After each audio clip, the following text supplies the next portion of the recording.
नमस्कार कक्षा 12 के बच्चों। आप लोग अभी तक रघुवंश महाकाव्यम के द्वितीय सर्ग से 44वें श्लोक तक पढ़ा है आप लोगों ने। आज हम लोग 45वां श्लोक पढ़ने जा रहे हैं। तो बच्चों 45वें श्लोक को देखेंगे तो प्रसंग इसमें है कि सिंह की जो क्षुधा है, भूख है, उसकी शांति और गाय की रक्षा का प्रकार बताते हुए राजा दिलीप जो है सिंह से निवेदन करते हैं। कहते हैं स त्वं मदीयेन शरीरवृत्तिं देहेन निवर्तयितुं प्रसीद दिनावसानोत्य सुखबालवत्सा अवेष्ट्यतां धेनुरियं महर्षे। अन्वय देखेंगे।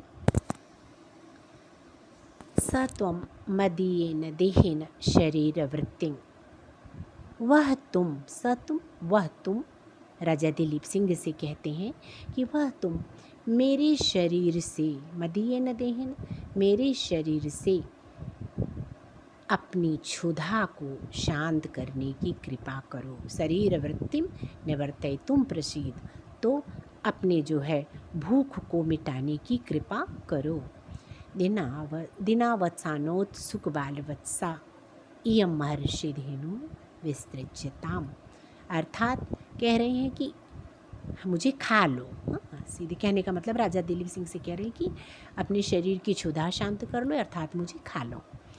तो फिर दिनावसानोत सुख बालवत्सा, क्योंकि दिन के अंत में अपनी माता के लिए उत्सुक बछड़े वाली, अपने माता के लिए जो प्रतीक्षा कर रहा होता है ऐसा बछड़े वाली महर्षि की इस गाय को छोड़ दो।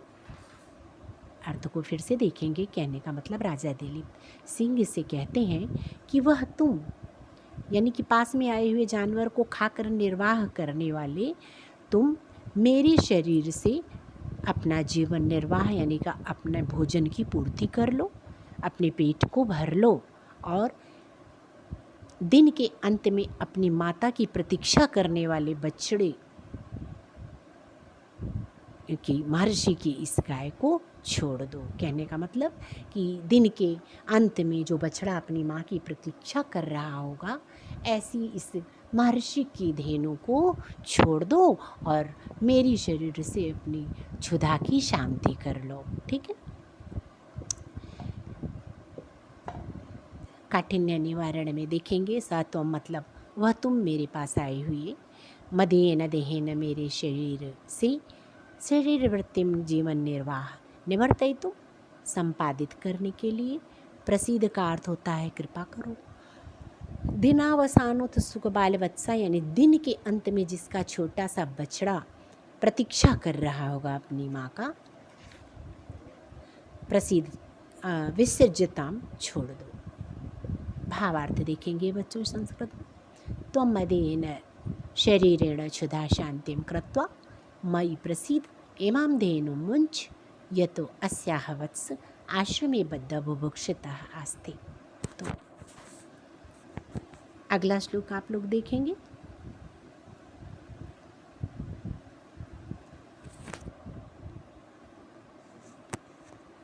इस श्लोक में प्रसंग है बच्चों, सिंह राजा को उत्तर देने के लिए प्रस्तुत होता है, क्योंकि इससे पहले के प्रसंग में सिंह की क्षुधा शांति और गाय की रक्षा का प्रकार बताते हुए राजा दिलीप जो है सिंह से निवेदन कर रहे होते हैं, और उस निवेदन के प्रत्युत्तर में सिंह उनको कहते हैं, सिंह बोलता है कि अथांधकारं गिरिगह्वराणां द्रष्टां मयूखै शकलानि कुर्वन् भूयः स भूतेश्वर पार्श्ववर्ती किंचिद्विहस्यर्थपतिं बभासि।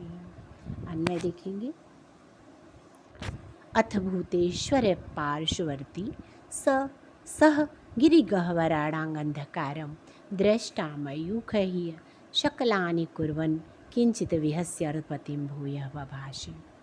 अथ भूतेश्वर पार्श्ववर्ती, इस प्रकार महादेव का अनुचर, भूतेश्वर भूतों के ईश्वर यानी कि महादेव, तो महादेव का अनुचर वह सिंह गिरिगह्वराणां अंधकारं पर्वत की गुफाओं का अंधकार दृष्टांगमयूखै सकलानि कुर्वन्, अपने दांतों से उनके प्रकाश को छिन्न भिन्न करता हुआ, किरणों को छिन्न भिन्न करता हुआ, किंचित विहस्य अर्थपतिम हुआ, बभासी, कुछ हंसकर राजा से पुनः बोला। अर्थात इस प्रकार से महादेव का अनुचर वह सिंह पर्वत की गुफाओं का अंधकार अपने दांतों की किरणों से चिरता हुआ, छिन्न भिन्न करता हुआ, हंस करके राजा से कुछ इस प्रकार बोला।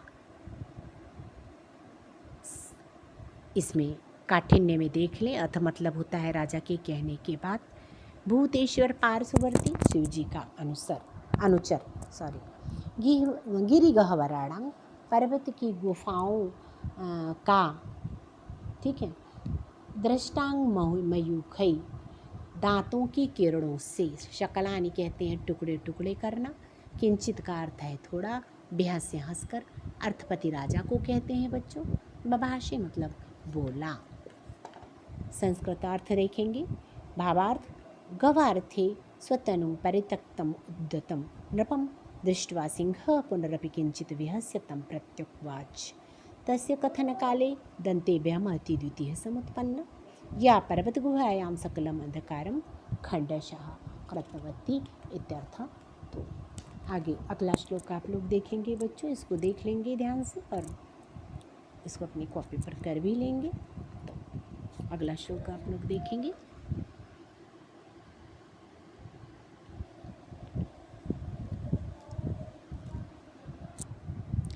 एकात् पत्रं जगतः प्रभुत्वं नवं वयः कान्तमिदं वपुष्य अल्पस्य हेतोर्बहुमातुमेक्षन् अविचारमूढ़ः प्रतिभासि मे त्वम्। सिंह राजा से कहता है, इसमें प्रसंग है कि एकात, अन्वय देखेंगे, एकात पत्रम जगतः प्रभुत्वम नवम वयः इदं कांतं वपुः एतत् सर्वं बहु अल्पस्य हेतो हातुमीक्षन् त्वं विचारमूढ़ः मे प्रतिभासि।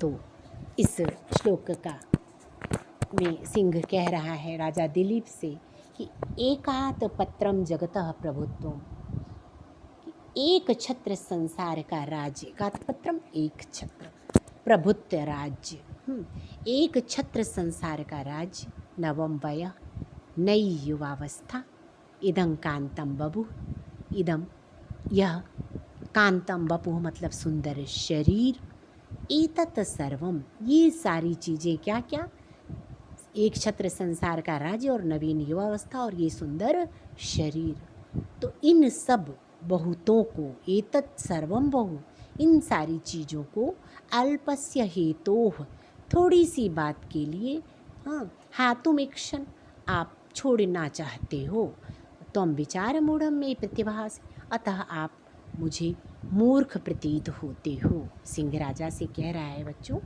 कि एक तो एकात पत्रम यानी एक छत्र संसार का राज्य आपके पास है, और दूसरा आप इतने सुंदर युवावस्था में हो, इतनी सुंदर आपकी शरीर है और इतनी सब चीज़ें आपके पास हैं, आप जो है थोड़ी सी चीज़ के लिए, मतलब एक गाय के लिए, एक मुनि की धेनु के लिए आप इतनी बड़ी चीज़ छोड़ना चाहते हैं।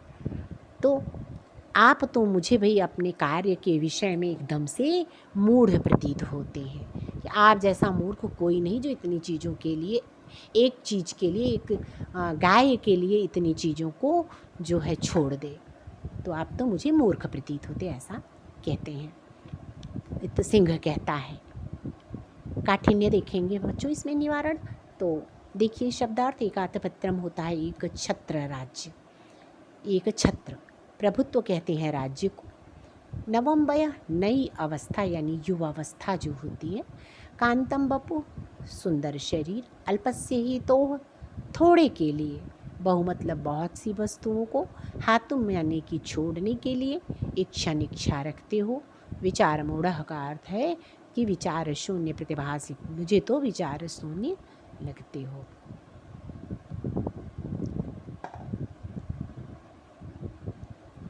संस्कृत भावार्थ देखेंगे बच्चों।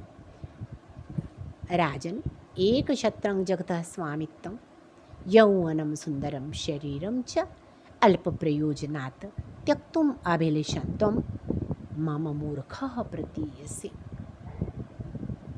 ठीक है बच्चों, ये 3 श्लोक आप अच्छे से तैयार करेंगे और उच्चारण के साथ में वाचन करेंगे तो तीनों श्लोक का आप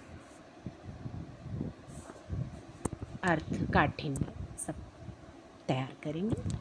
आज के लिए 3 ही श्लोक, इसके बाद हम आपसे 48वें श्लोक के साथ मिलेंगे। ठीक है बच्चों, आज के लिए इतना ही।